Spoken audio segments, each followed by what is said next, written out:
La province Sud veut frapper fort contre la délinquance.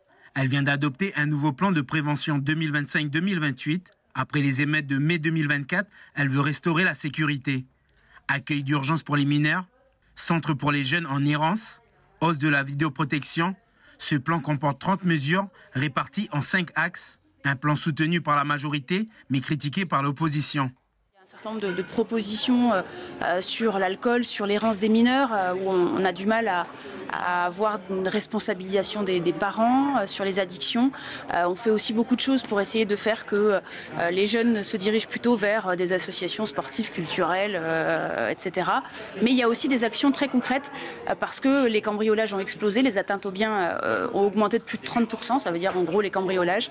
Tout le monde est touché, tous les quartiers de Nouméa, du Grand Nouméa et même de Brousse. Mesure symbolique, Sud Sécurité, une aide de 500 millions de francs. Le but, sécuriser les logements des propriétaires avec alarmes, volets et portes blindées. Les associations pourront, elles aussi, en bénéficier via un dispositif spécifique, Asso Sécurité. Mais pour l'opposition, ce dispositif est peu réglementé. On a effectivement déposé 3 amendements en séance sur ce texte Sud Sécurité. D'abord, pour l'ouvrir aux locataires, parce qu'il n'y a pas que les propriétaires qui ont besoin de sécuriser leur logement, il y a aussi les locataires. Et en province sud, 40% des gens sont locataires.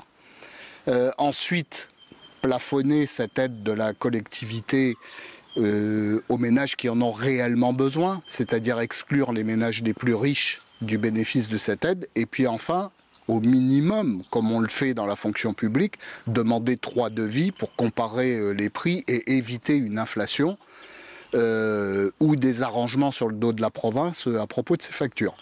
Il y a un amendement qui a été accepté, en l'occurrence l'ouverture aux propriétaires, aux locataires, ce qui est une bonne chose. Par contre, les 2 autres ont été refusés pour des motifs qui ne me semblent pas valables. La majorité défend au contraire un mécanisme simple et rapide. Je considère qu'il faut aider tout le monde à se sécuriser. Ces cambriolages, ils touchent tout le monde. Encore une fois, ils ne touchent pas ni que les riches ni que les pauvres. Autre débat, la refonte du logement social. Les émeutes de 2024 ont accentué la fragilité des quartiers et aggravé la paupérisation. Selon la province, la demande au logement social a chuté de 33%. Elle veut donc transformer en profondeur le parc existant à travers 5 mesures. Ce qui s'est passé pendant les émeutes nous a alertés sur une situation qu'on connaissait déjà.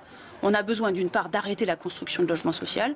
On a trop de logements vacants aujourd'hui, donc on ne peut pas continuer à construire. Et d'autre part, on a besoin de dédensifier un certain nombre de logements sociaux où finalement on a vu qu'on avait cette densité importante de logements sociaux avait sans doute contribué à la dégradation du climat social et donc aux émeutes de mai dernier.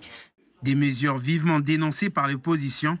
Nous y voyons un risque potentiel, avéré pour nous, de ségrégation sociale et spatiale.